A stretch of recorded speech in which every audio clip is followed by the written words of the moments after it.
All right, welcome to another edition of the Big Blue Report featuring that guy, two-time Super Bowl champion, former Giants defensive captain, the man, the myth, the legend, the guy who can run a 40 quicker than I can even get a thought out, Jonathan Casillas, the professor Ryan Darlington, who can drink many 40s, and meanwhile, the way I can't run one at all.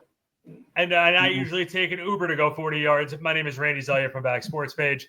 And gentlemen, training camp is here. We are about a week in now for the New York Football Giants. And I got to tell you, boys, some different observations.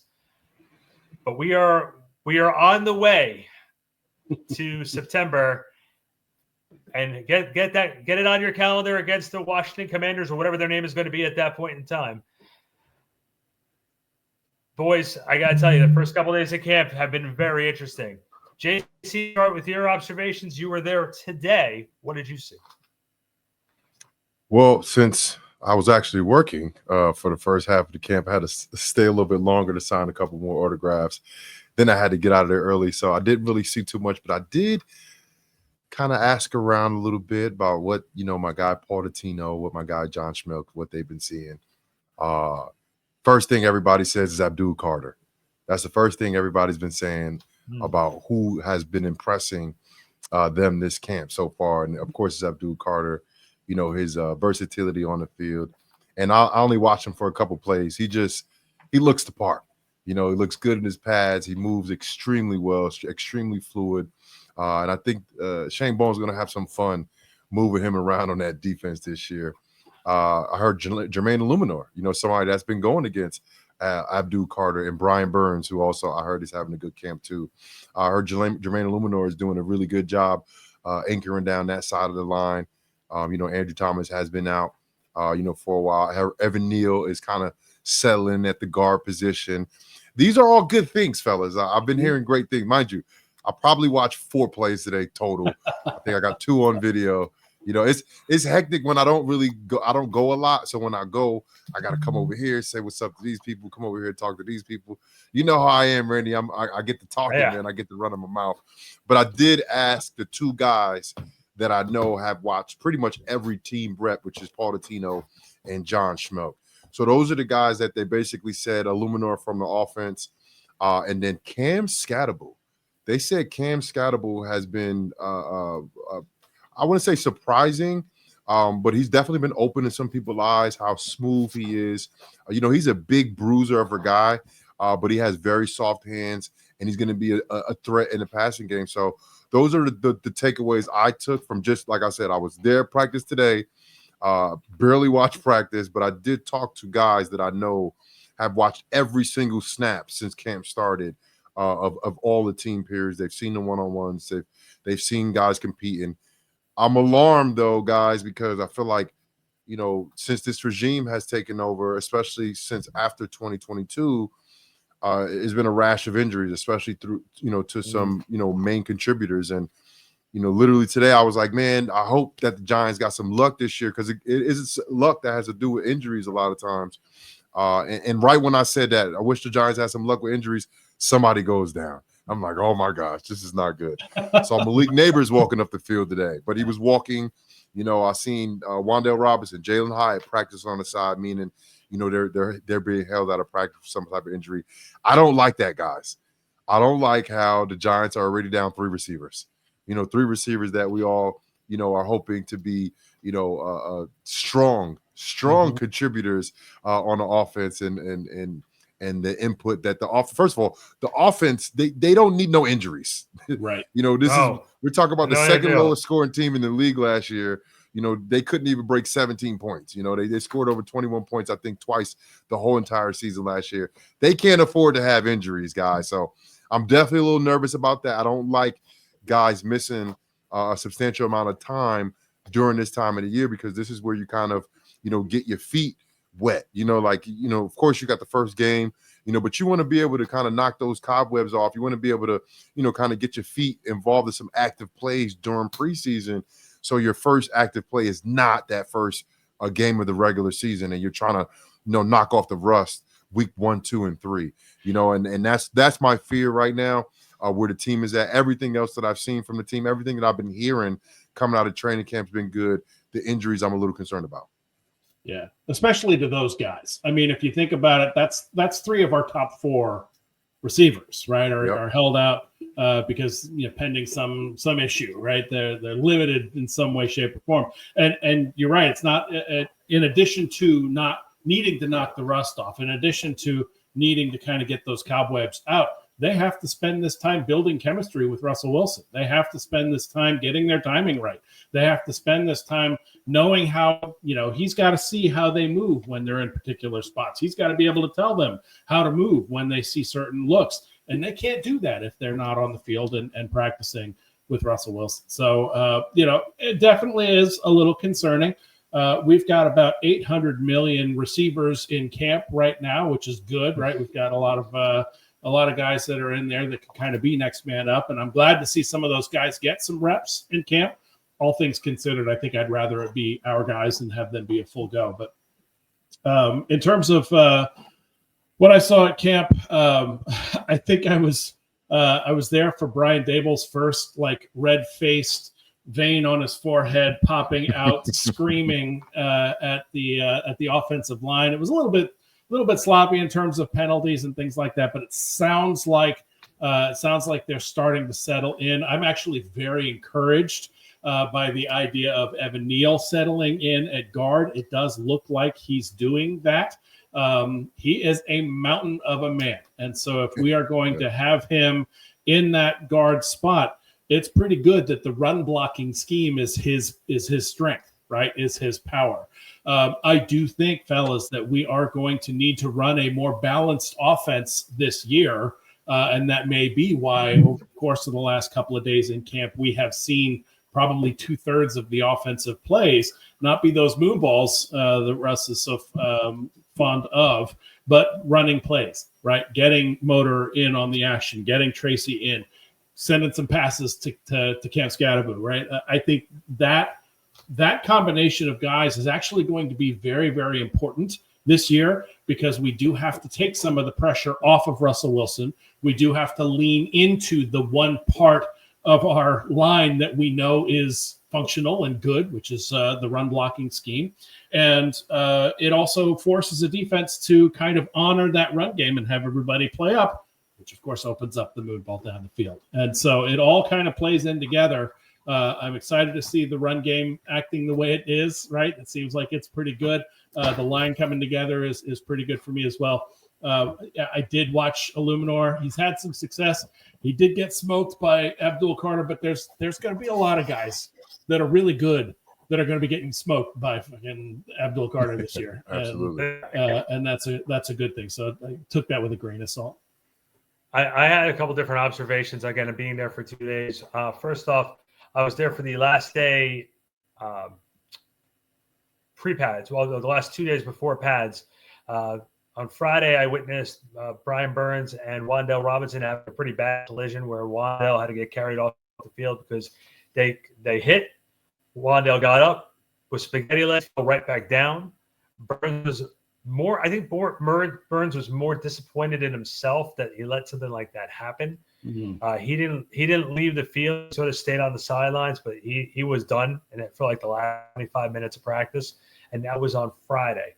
On Saturday, I saw on Sunday, Wan'Dale Robinson tweaked his ankle and was actually held out of practice on Monday and today. So we're talking about the injuries. So that was one part of it. One of the big things for me, JC, and I spoke with him on Friday. I spoke to Devin Singletary, got to speak with him for a good 15 minutes after practice. And I guess the real question I had for him was about that room. Is it going to be, where is his role going to be? Because Tyron Tracy emerged as the starting back last year after he went down with injury. And then obviously we have Scott there who's going to be doing his thing. We still have Miller here. Eric Gray is on pub. Where is Singletary in this rotation? And I was really thinking about it. I was trying to figure it out. But then from what I saw on both Friday and Saturday, Singletary was getting majority of the first team touches. So it was very, very interesting to see. I know, Ryan, when you were there, Scott got a lot of first team touches. So having a three-man, a three-headed monster is not something that's new to the Giants, because during those championship years against the Patriots, they had Bradshaw, they had Jacobs, and then they had Ward, and they also had a third back with the second group as well. So it's not a bad thing to have three explosive backs. It's not a bad thing to have. I guess my big thing was, how are they going to be able to distribute the ball and make sure they keep everybody happy with their touches? Well, we briefly spoke about this a couple of weeks ago when I was talking about Devin Singletary actually probably starting early and get majority of the snaps. When you talk about him and Cam Scatterbull, Tyrone Tracy being, probably the RB1 in that situation, because they trust Singletary. They understand that he understands the offense. He understands the way the defense plays against certain run schemes. So I think he'll be a lot stronger in training camp, and I think he'll have some success early on. And I think Cam Scatterbull, eventually he'll probably start getting more touches as he increases the trust that they have for him. He has to learn his plays. He has to know what he's doing on third down. They're talking about him, being a threat in the passing game. This is the thing. The running back doesn't always release on third down. Sometimes they stay in. And when you stay in, that is a whole nother world in itself when you talk about the pass protection, right? Because now you're involved with the offensive line, with the tight end. You have to know schemes. You have to understand what they're going to show you, what defenses like to do, how they're going to attack you, what your quarterback is doing. Like, it's a lot that goes into the pass pro side. And there's no question that Devin Singletary, he's a pro's pro. They trust him in that regard. So Cam Scatterbull is going to have to earn trust, which is how all these young players are going to have to do it during training camp. They're going to have to earn trust. How they do that is by being vocal in the meetings, right? Not messing up assignments, taking the mental walkthroughs and mental reps as the other guys are getting the reps. That way you're learning, because there's only so many reps. You're talking about this. How are they going to do the reps? There's only so many reps that you can get. So you got to get those mental reps when other guys are being corrected, when other guys are making mistakes. And that's how you slowly but surely start understanding what exactly you're doing, because this is the thing, guys. When you get your plays, right, and you're going against the offense as a defender, or you're an offense going against the defense, right, they don't show you everything that you will see versus this defense, right? You're not going to see all of the different plays, all of the oh shits that happen against certain offenses and defenses. So a guy like Singletary, he's been in a lot of oh shit situations, right? So he understands the nuances that go into all of these intricate plays against all of the defenses that, are available to go against these offenses. So it's a lot more layered than as simple as he gets the playbook. It's not as simple as that, right? Because you got to go implement it. And then there are things that exposes all of these plays that you have. Like, there's always a great defense against a good offensive call. There's always a good offensive call against a defense. So in those things, they're going to use the guys that they trust more, that understands the faults, the weaknesses, and some of the loopholes that are in some of these offenses. You have a guy like Devin Singletary, he's going to be able to help Cam Scatterbull figure out what those loopholes are, what are all those kind of nuances is of the offense. And as time goes on, I think Cam Scatterbull, I don't know if it'll happen in training camp. I think that'll be a little premature given Devin Singletary body of work. But as time goes on, having a Devin Singletary in the room, a guy that can teach the young guys, some of these nuances, I think you'll see Cam Scatterbull get some more reps. And I think we can't lose sight of the fact that there's going to be more than 12 touches a game. You know what I mean? There's going to be enough carries to go around. And if Dable and the running back coaches and all these guys can actually they can lean into the strengths of each of these backs, there's a place for each of them on the roster, right? I mean, if they Cam Scatterbull runs differently than Tracy, who runs differently than Singletary. Singletary has more pass pro experience, and so he does that differently than the other two. And I think Kafka's got a good enough head on his shoulders. I think Dable's got a good enough head on his shoulders to be able to utilize all three in the areas where they are strongest. And I think that's going to amount to success for all of them when they're put in positions to succeed. And guys, the one thing with Singletary too, I had spoken with him, and we discussed his injury from last season, and he said when he came back, he wanted to make sure he still got his touches. And I asked him if he felt like he rushed back last season because he saw the success of Trace he was having on the field and him not wanting to lose those opportunities. And he said he didn't, but obviously, when you see that you're possibly going to lose your gig to a younger guy, you're rushing back on that field. So, that was a key point of the conversation I was having. Also, JC, Jameis Winston, guy you played with, we want to talk about a pro's pro, man. He came out there on Sunday, and he spoke to us, and he was singing the praise of Brian Daboll and how he pretty much treats the rookies and the veterans at the same point, making sure everybody's keeping themselves responsible, making sure everyone's holding up their end of the bargain and doing what they're supposed to be doing. This quarterback situation that the Giants are in right now, it's captivating. It really is. It seems to be the conversation every single day at camp around the media and around the fan base too. Ryan, you were in the stands. You can't tell me they weren't talking about who's going to be the starter by week 6. Where is Jackson Dart fitting in this? His progress. Will Jameis see the field? What's the situation going to be with Tommy? Which we already know what the situation with Tommy's going to be. But I think it's very compelling to see how this whole thing's going to play out. And on a funny note, on Sunday they had 2 children reporters, 2 kids reporters. I guess they won a contest, and they were there, and they asked Brian Daboll, "How do you decide which quarterback is going to play?" And all the media guys gave the kid a standing ovation because we asked that question every single week. It was like, you hear it on the recording, you hear, "Yeah, boy, yeah, kid, way to go!" And Daboll just sat there, Daboll just put his head down. He's like, "If I had a nickel for every time I heard that question in this room." Yep. Serving up the kid a nothing burger as well. There we go. Sorry, kid. Yeah, but nobody noticed that Jordan Renaud and Pat Leonard and Ryan Dunleavy all gave the kid $10 to ask that question. Slip the kid. They're right behind him. They're right behind him. Yeah. Ask this. He'll answer you better if you ask a kid. So, Randy, one correction. I didn't play with Jameis. I left the year before Jameis got there. No, you're good. But of course, I've been a witness to his abilities. I've been a witness to his awesome interviews that he be conducted. And listen, he's a guy that's really good for the NFL. When you look around the league and you look from team to team, you look at the Giants and you look at the quarterback position, you look at 2 guys that are really good for the NFL, Russell Wilson and Jameis Winston. When Russell Wilson's playing really well, the NFL is better. That's how I think.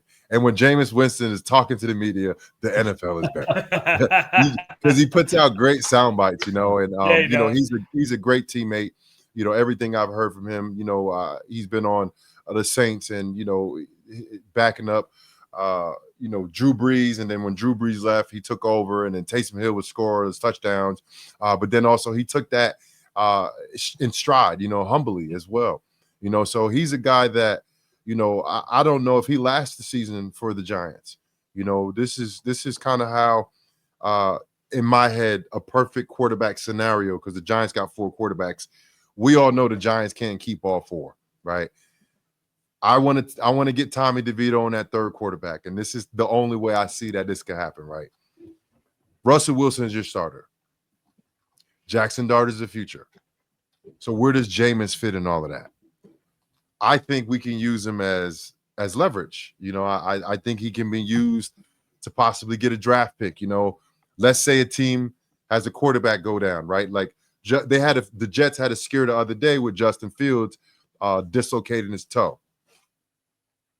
It would make sense for the Jets to call the Giants if Justin Fields were missing, some games this preseason, to say, "Hey, we need Jameis Winston," especially if Fields is out.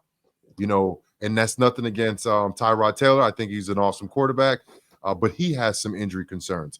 A situation like that, where a quarterback goes down, you have a backup quarterback that you have question marks about, whether it's talent or, physical staying power, like Tyrod. Tyrod, everybody knows his talent is there, but he's had some injury concerns. I feel like Jameis Winston becomes a lot more valuable to guys. And yes, we don't want Jackson Dart playing too early, want him to sit, but I think as the season is getting a lot closer, and they start to play the preseason games and quarterbacks start getting reps, live bullets are flying.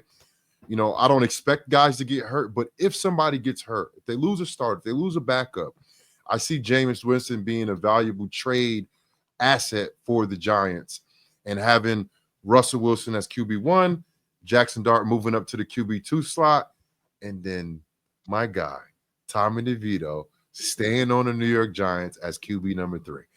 I want to see all of the guys have success, and I just don't see the value for Tommy DeVito outside of the New York Football Giants. They love him here. The fans love him.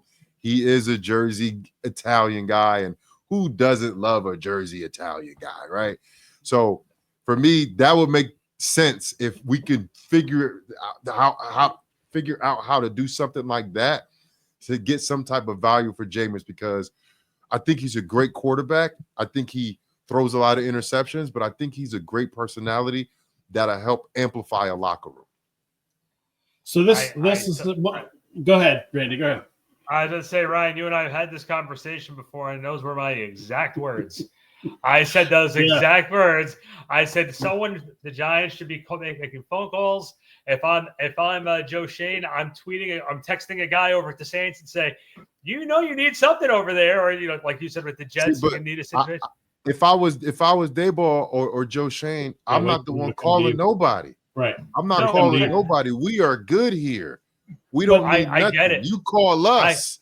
Call us if you need something. My question to you is, do you think that Tommy DeVito makes it through waivers? It all depends. I think that depends, like I said about, the other quarterbacks going down, the health of other quarterbacks, the play of some of these young quarterbacks in preseason. I think that's going to depend on that. But I think he does, though. I don't think people value him as much as he's valued here for the New York Giants. I agree with that. I don't want to take anything from him, but he's not a big guy. He doesn't have a strong arm. He has very little experience, even though he has won a Monday Night Football game. He's a guy that it can be easily glossed over. And I really hope he plays like 10 years in the league, and I hope it's majority for here in New York. And he reminds me. Sorry for Ryan. I apologize for that one, but that reminds me of the kid that played in here in 2017 and it came back. Oh my God, I went from a blank. Davis Webb. He reminds me a lot of like Davis Webb. Very smart, great football IQ. Understands the game, understands the speed of the game. I think eventually he's going to be. You look what Davis is doing now. Davis, coaching. I think he's coaching. He was a quarterback coach. I think he's an offensive coordinator now. Mm-hmm. He's not an OC. No way. Maybe in college. I'm not sure. Yeah, he was quarterback coaching. There was talk about him taking over an OC spot somewhere, but I don't know if anybody pulled the trigger. But I know they love him. I know he was out in Denver as a quarterback coach after he left here. Yeah, he's a passing game coordinator. That's pretty good. There you go. Yeah, for Denver. Yeah. So look, Ryan. I'm sorry, but Tommy can be a very big asset even off the field for us. So let me tell you where I feel like Tommy DeVito has value to the Giants organization. He has outsized value right now during training camp because he is the only one of the 4 quarterbacks that's actually been in Daboll's system. He is the guy that can help the others get acclimated. He is the guy that they can go to at their team meetings, after practice, all these other places, maybe even on the field, and see if they can get more acclimated to Brian Daboll's system because he's the one that's been in it for a number of years. I think he's very, very valuable from that front. When the season starts, his value to the organization is not necessarily on the field. His value to the organization, I think, is going to be on the practice squad, helping the guys get prepared for a time when they could potentially get called up onto the 53 and have to play. So you want a guy that knows the system. You want a guy that has capabilities. You want a guy that is able to mentor folks and actually get them prepared for time on the 53. I think that's where his value to the organization is. And quite frankly, I mean, I think I've blown my stack on this very show about the idea of trading Jameis Winston. So, I mean, I think this is one of those places, fellas, I love you both, but I disagree with the idea that Jameis Winston is going to be more valuable on another team and that we should get something for him, that the fourth round pick, if we're lucky, maybe the third round pick that we would get for him, I don't think is as valuable as the value that he provides to the organization right now. We're talking about what he would be able to do for another team if their starting quarterback goes down. What happens if our starting quarterback goes down, right? He is an amazing insurance policy for us, right? And I don't know why we would want to deal that away, especially knowing that, I mean, Russell Wilson, God love him, he's 36 years old, and he may, I'm not even going to put it out there, if we need it early, right? The one thing that we don't want to be in a position to do is put Jackson Dart in. And that's what we would have to do if we were to trade away Jameis Winston and Russell Wilson gets hurt at the beginning part of the year. I mean, quite frankly, I don't want to see Jackson Dart start as a quarterback until after the bye. So, I mean, if Russell Wilson goes down 14, exactly, late in the year, right? Mm-hmm. And so Jameis's value to us is right where he's at, right? And I don't think it would be worth it to give that value to somebody else were we to need it, right? Because it's definitely better to need it or to, what is it? It's better to have it and not need it than need it and not have it, right? So anyway, that's my thought. I love the quarterback room the way it is. You were saying Jameis Winston is good for the NFL. Jameis Winston is good for the New York Football Giants, right? In the same way. You're talking about locker room guys, people that, you know, I want to go hang out with the dude, right? I mean, he's the one that you want to have in your locker room. And if you don't have him, it takes away from the personality of your organization. And one of the things that I've noticed about our team over the course of the last couple of years, I just didn't feel like there was much of a personality. I didn't feel like there was much of an identity, right? And so when you've got a character like that, and you've got guys rallying around that character, it provides value to your organization well beyond what he'd be able to do if he weren't there. I hear you. And you're not wrong too. Like you just said, like there's a reason why Russell Wilson ended up in the New York Giants uniform. It didn't work in Denver. It didn't work in Pittsburgh. Mm-hmm. And I'm not gonna lie, guys, and I'm gonna get beat up from you guys about what I'm about to say, but that's okay. I'm waiting for it. I've been waiting for this to say this for the last couple of days. I've been waiting to beat you up too, so this is good. This is good. Yeah, this is gonna be a lot of fun. I was watching the other day, and all of a sudden I watched Russell scramble, and I'm sitting there going, "All right, he's running like a 37-year-old quarterback right now." Yeah. And I'm sitting there, I'm like, "Oh, that's a little painful to watch, man. I'm not gonna lie." You don't want him on the run. No, you don't want him running. And the other thing too is, you know, Ryan and I were having this conversation earlier, JC. This team is also lacking experience. And what I mean by that, I'm not discounting what Russell has done in the NFL, Super Bowl champion, Pro Bowler, everything of that sort. But who's in that wide receiver room who's had some major accomplishments? Not an experience in the league, but I'm talking about has had some major accomplishments. I'm talking about who has had winning accomplishments. Playoff games won. Russell Wilson can't give that to the whole team. Yeah, there's got to be guys out there. So you know, this team has to sort of have to fight through it. Dexter Lawrence has been here for a long time. He's one of the longest tenured success. Yeah, one of the longest tenured Giants. But what has he won? He hasn't won anything. Yeah. He's won our admiration. I mean? Yeah. That counts for something. I don't know what, but it counts for something. And $3 million in incentives. Yeah, exactly. Like Brian Burns is an absolute beast in this league. Okay, he has the respect of everybody. But again, he came from a system in Carolina. I guess my question though is what does that matter, right? I mean, yes, what it matters is in the trenches. Like one of the things from 2022, they made the playoffs, and when it came down to things getting frantic in Philadelphia, that first series they went for it on 4-2 on fourth down. They decided to keep going, living on that edge, and they got crushed. It was lack of experience is what killed them. You know what I mean? What I'm saying to you right now is this is still a very, very young team, and a lot of those position rooms don't have a veteran there to sort of lead the way. There are some rooms that do, but there's not a lot. Is it about coming up big in big moments? Is that the idea? I'm saying you have Russell Wilson under a 1-year contract. Mm-hmm. And let's say this, and as you see on the bottom of the screen, this schedule is scrolling. Again, you're basing this schedule off of last year about these teams being just as good as they were last year. But the Giants have a very, very, very difficult schedule. So God forbid if they're 3-7, there's going to be that temptation to get that kid out there at quarterback. Sure. Okay. So you have to look at the real big picture of what's going on with this football team. Russell Wilson has been brought in here to help teach this young kid. And Jameis Winston is in there just in case they have an emergency situation. Because you look at the last 2 seasons, what happened with Daniel Jones. In 2023, him going down with injury. And then last year, them saying, you know what, the Daniel Jones experience is over. Oh, we have Drew Lock and DeVito.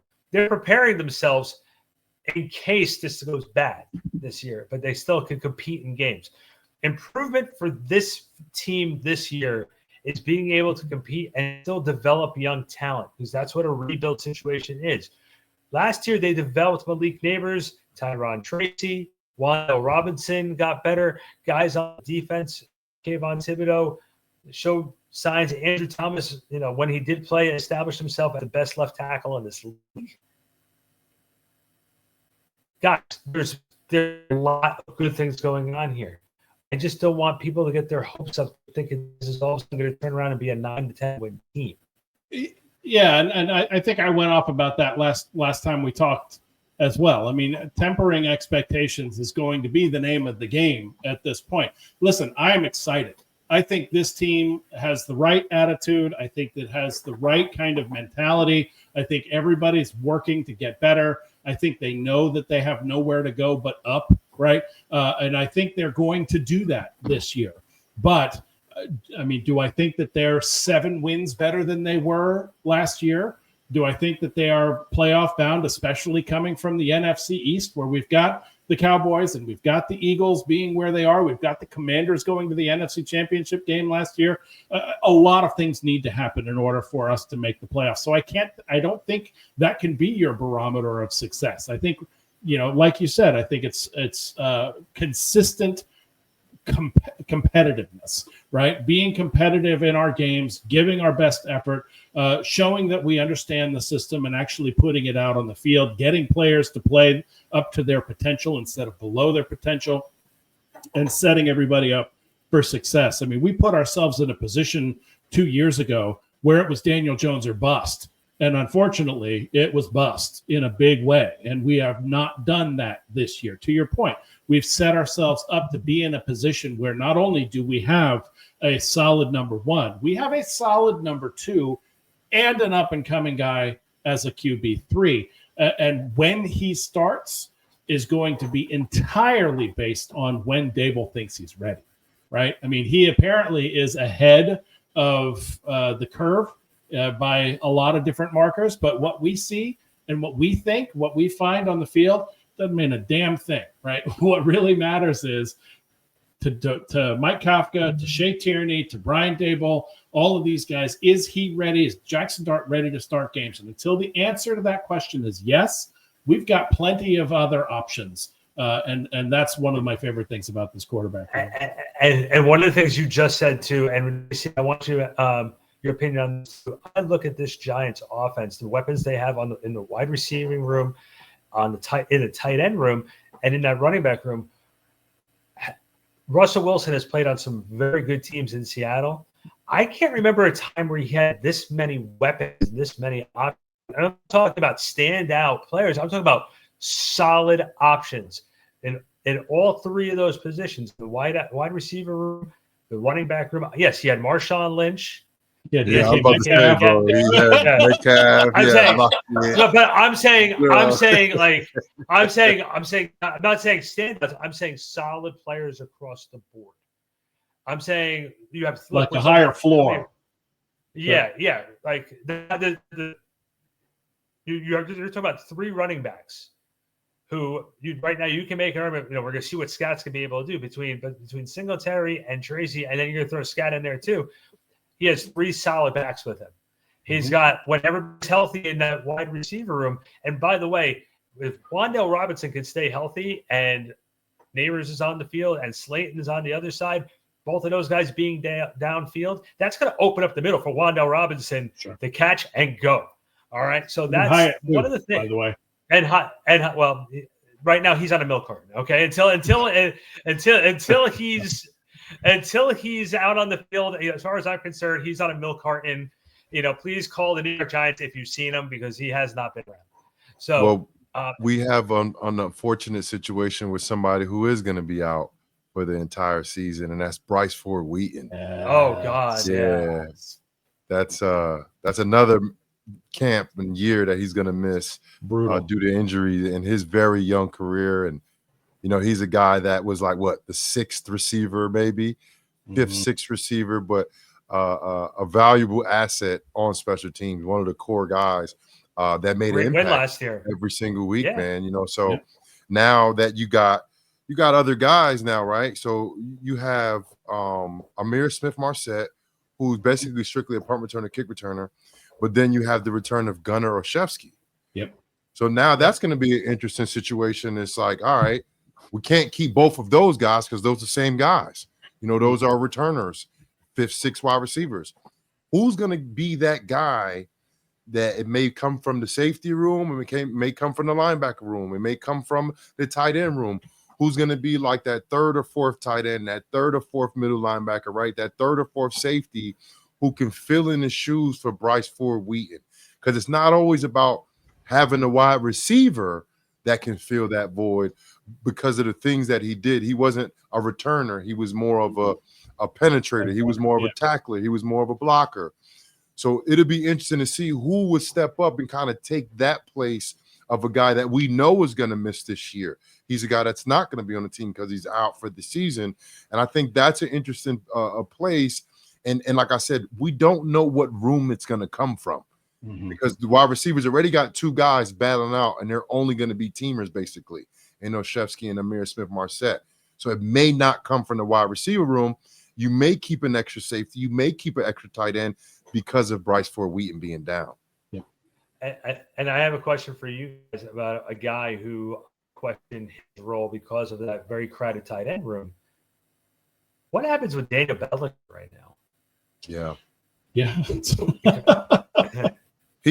what I told him. He was so promising after his rookie year, during his rookie year, and I think that was the year he went down with the eye injury, if I'm not mistaken. Yeah. And honestly, he hasn't really been the same since then. Yeah. He just I don't think the reps have been there for him. I don't think the production has been there for him. And, hopefully he can return back to form. He's still a mutant of a human being. He's a huge person playing tight end. And I still think he's very versatile. I still think they could do some things with him, but he got to show up, man. You got to show up and you got to produce when your number's called. Yep. It seems like a jack of all trades and a master of none, right? I mean, we've got Van Hertz as the blocker, right? We've got Fedoni as the kind of reception guy, as well as Theo Johnson. Where does Belly fit, right? And are you really going to carry four tight ends on the 53? Not for nothing, but Dulcich is coming along too, and he's one of Russ's favorite targets. So there's some decisions to be made. And quite frankly, Randy, you were alluding to it before. I like the fact that the floor is high. I like the fact that we're talking about a real kind of decision that we have to make for our third and fourth guys, right? It means that we've got some depth, and each one of those guys does bring some value to the organization. So the more I hear about camp battles, right, towards the bottom end, it means that that's a good problem to have, that they've got some good options to think about. And guys, a guy who we killed on this show and was wondering how he's going to respond to having a tough season. Deonte Banks is actually having a pretty decent camp. I've heard that as well. Yep, I've heard that's good for him. Good for when you kind of get your get the CB1, you get the one taken off, and you get kind of pushed to the side a little bit, and you're taking reps with the second team. That'll make you tighten up a little bit, guys. Well, and not for nothing, but the first day of camp, having Flott start in your spot. Mm-hmm. Mm-hmm. You know, that's listen, Flott's a guy that can play. His injury, his health kind of just kept him on the sideline for the majority of his young career so far. Yeah, but I've heard that he's having a pretty good camp as well. And when you've got a battle like that for your CB2 slot, that's good too. You know, I think they are going to push one another. Tay Banks has all the talent in the world. He's got to get his head right, and you know, Flott's got to get his body right to get into the right spots. Sure. You know, but it seems like Adebo's doing pretty well. It seems like Holland's having a good camp. It seems like that secondary overall is doing okay. I want to see more. I'd love to see more from Banks, right? I want to believe, right? I want to believe. But if there's one person on the squad that I'm like, I hope, but I'm not sure, it's him. And you talked about Evan Neal before. Dable was asked about it earlier today, and he was speaking very highly of Evan Neal. You know, Evan Neal looked like he was bouncing back a little bit. Yep. I love that. I love that. I love the idea of him being a guard and doing all that zone run blocking and just blowing people up. Right, you need a big body in there, and he may not pull all that much, but at the end of the day, he's a big mountain of a man, and he can push a pocket, and you know that's going to help out guys like Tracy and Scout.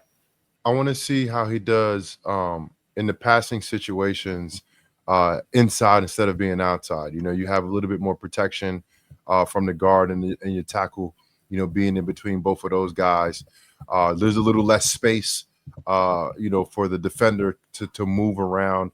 And I think that would be advantageous for Evan Neal. I feel like he wasn't really good in space, you know, throughout his early career, man. He was always on the ground. You know, a lot of times that happens when you're going against an elite athlete. Like at the end of the day, most of these tackles are being out-athleted by these defensive tackles and defensive end, these pass rushers, especially on the outside. When you move inside, the guys are a little bit bigger, not as athletic. They're a lot stronger, like a Dexter Lawrence, right? But I think Evan Neal would probably have a little bit more success against a Dexter Lawrence than somebody on the outside, like what's his name, Garrett from the Browns. Myles Garrett. You know, I think you're talking about two dominant players against Evan Neal. For some reason, I believe he'll have more success against Evan Neal. Against a Dexter Lawrence, who's not as quick twitch as a Garrett, and won't be on that one-on-one on an island situation. And I really want to see how Evan Neal does in the passing game as a guard, because if he can have success in the passing game, he might have a long career as a guard, man. And that would be great for him to turn his career around, because his first few years in the league has not been good. He literally did everything wrong you could do. He hasn't played well, he has been hurt, and he hasn't handled the media well. Those are three no-nos to do throughout your career, let alone to start your career. So hopefully he can figure out a way to turn this thing around. And who does that sound like to you that you got to play with as well? Eric Flowers. Eric Flowers. Sure. There's a lot of guys that like that. I keep my comments to myself on that.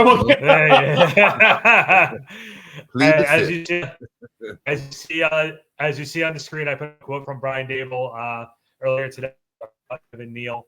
What they're seeing, hopefully it carries over onto the field. All right, who wants some trivia? Yeah, let's do it. Do it, baby. All right, here on the screen now. Here we go. JC, I think you're up on me 2-0. Yeah. Think so. Mm-hmm. Whoa. All right, here we go. In Super Bowl XLV, can't read Roman numerals. Which wide receiver led the New York Giants in receptions and receiving yards during their victory over the New England Patriots in the Super Bowl? Led them in receptions and receiving yards. This is the second one in 2012 because some Correct. of these guys wasn't the team in 2007. A. I think I know the answer. B. Mario Manningham. C. Hakeem Nicks. Yeah, only 3 choices tonight, so it's 33%. Right. I think I have my guess. Go ahead, JC. I'll put it on. Okay, I'm gonna go Hakeem Nicks. I don't know if he did in the Super Bowl. I know he did for the playoffs. I know he led the team during the playoffs for sure. Super Bowl, I'm not 100% sure, but I'm going with Hakeem Nicks. My guy. This one I think is a bit of a dark horse candidate. I'm going to go B, Mario Manningham. Okay. JC, real quick, didn't you sign with Mario today? I didn't see him. I saw Kiwanuka, but I didn't see Mario. And usually I go over to him, like, I still hate you, right? I always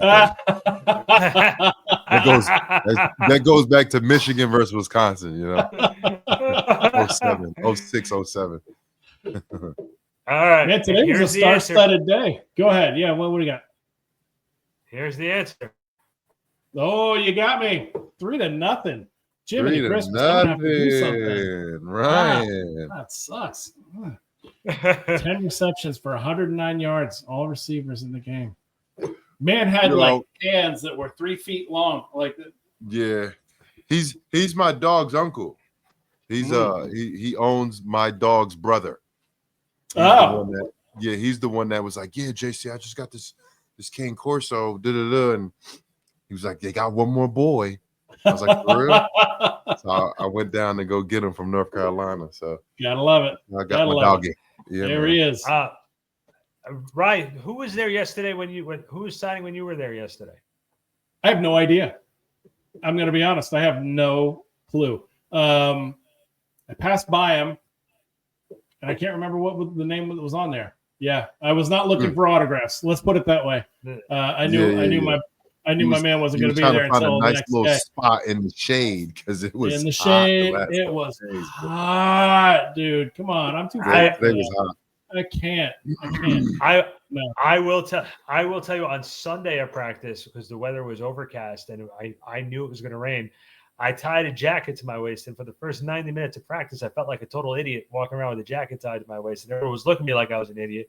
Then when it started raining, they looked at us and said, if you guys want to go to the field house, you can go. I said, no, I'm just going to take my jacket and put it on. Yeah, that's cool. I felt like a genius at that point. Fair, baby. Yes, sir. So a few more little observations that I took from camp. Hey, Darius Slayton showed a tremendous amount of leadership when I saw him on Friday. He actually was a point where he grabbed all the receivers and put them in a little bit of a huddle and was giving them a little bit of a pep talk. And when I was asked about it after practice during media, they said Slayton was making sure that everybody understood what their roles are and making sure that they understood. And he said, if you don't understand, go on the sidelines. So Slayton is really stepping up as far as leadership in that room.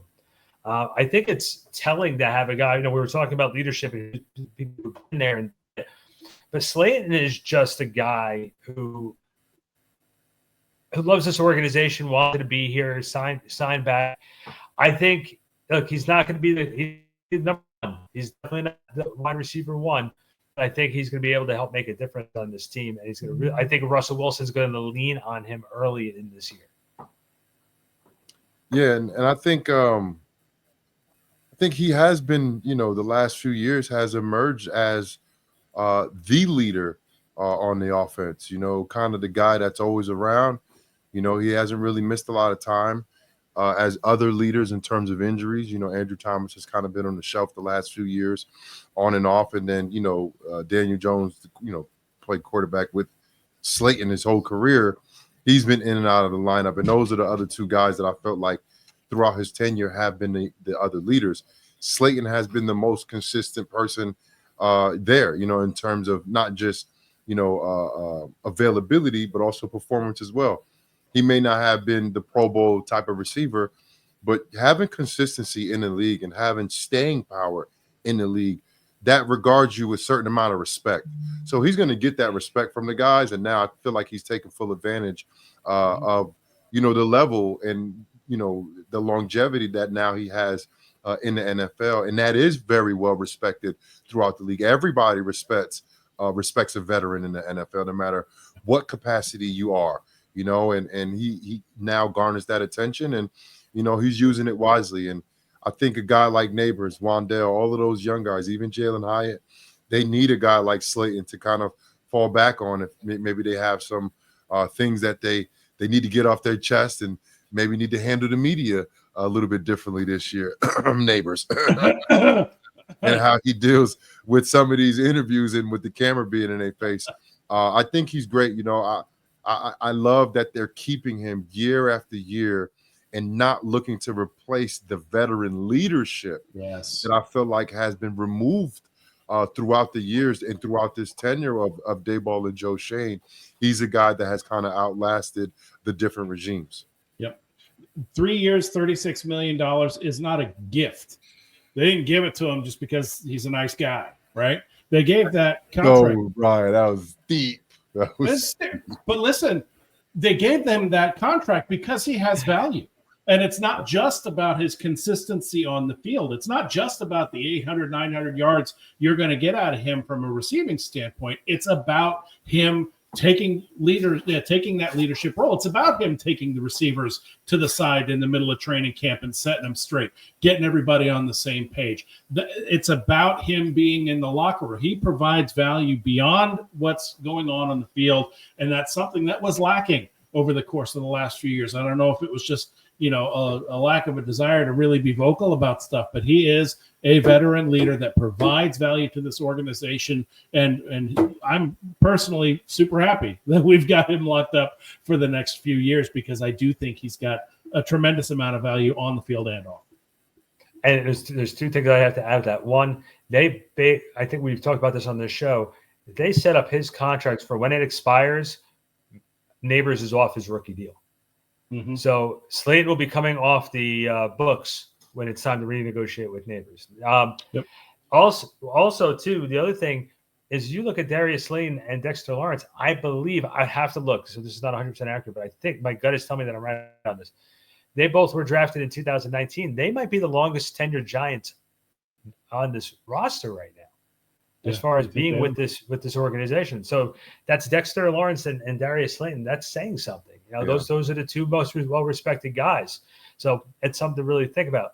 All right, boys, before we wrap here, JC, I know you've been more in and out so far this camp. Ryan, you've been at practice. I've been at 2 practices, and I'm planning on being there this weekend for a little bit. Preseason games start next week at Buffalo, then home for the Jets, and then home for the Patriots. And then we start up in Washington. So as we pick up steam here, what do you look for the remainder of camp before the games start, the preseason games start, and what should we be looking for?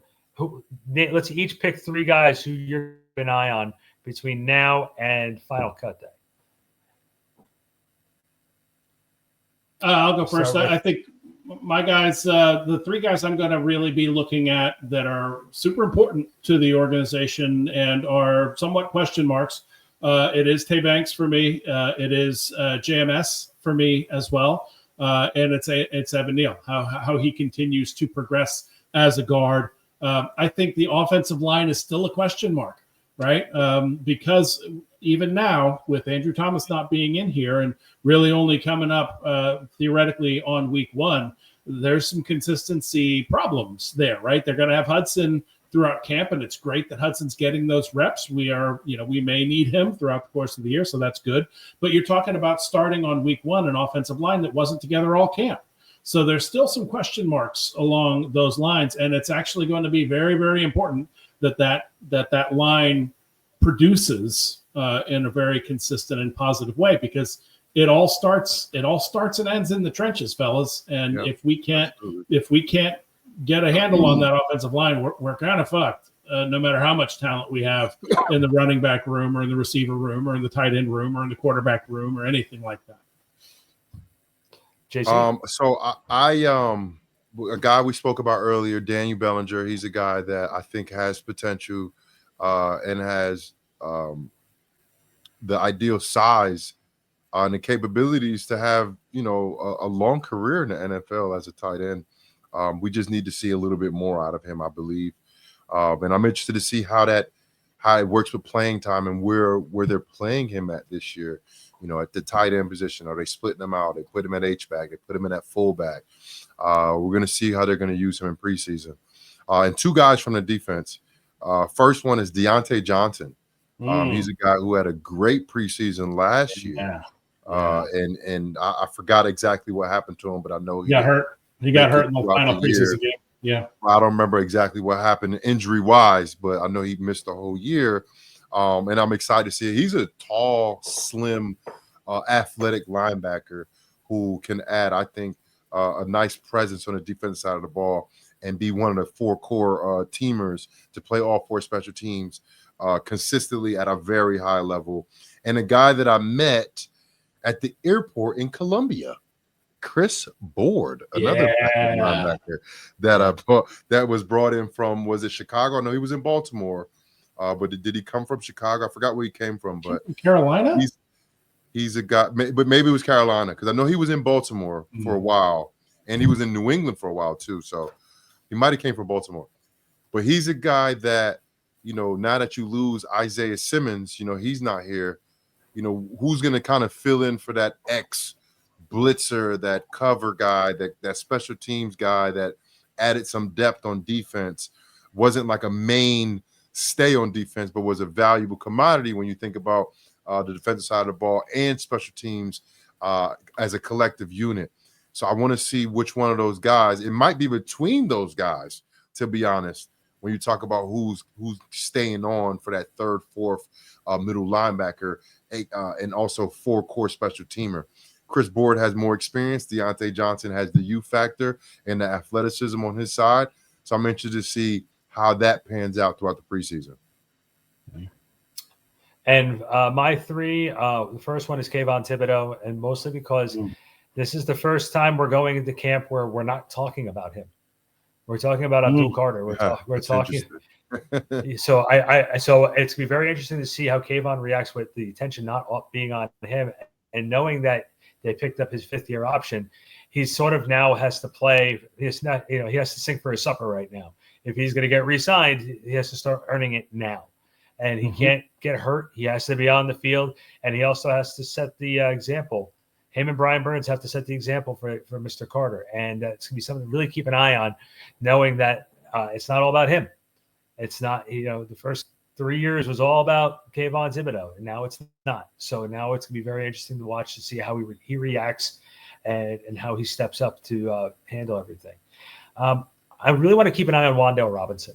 I think if he can stay healthy and stay on the field, because of Russell and Jameis being able to throw the long ball more consistently than Daniel Jones was able to do it, and knowing that Slayton, and I know we were talking about this before, Slayton Nabers being able to run the sidelines, it's really going to open up the middle, and Wan'Dale Robinson can have a breakout season as a slot receiver, and I really do think he can have a major effect on this offense.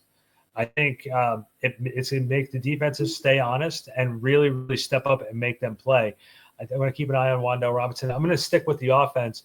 And my 3rd guy to keep an eye on is we were talking about it before, because my conversations with him, is going to be Devin Singletary, because once Scat gets really much more comfortable, which he's already looking comfortable, but once he gets even more comfortable in this offense, where is the touches going to come from if Tyron Tracy is still going to be explosive and Scat's breaking tackles and getting a lot of time? Where does Singletary fit in this?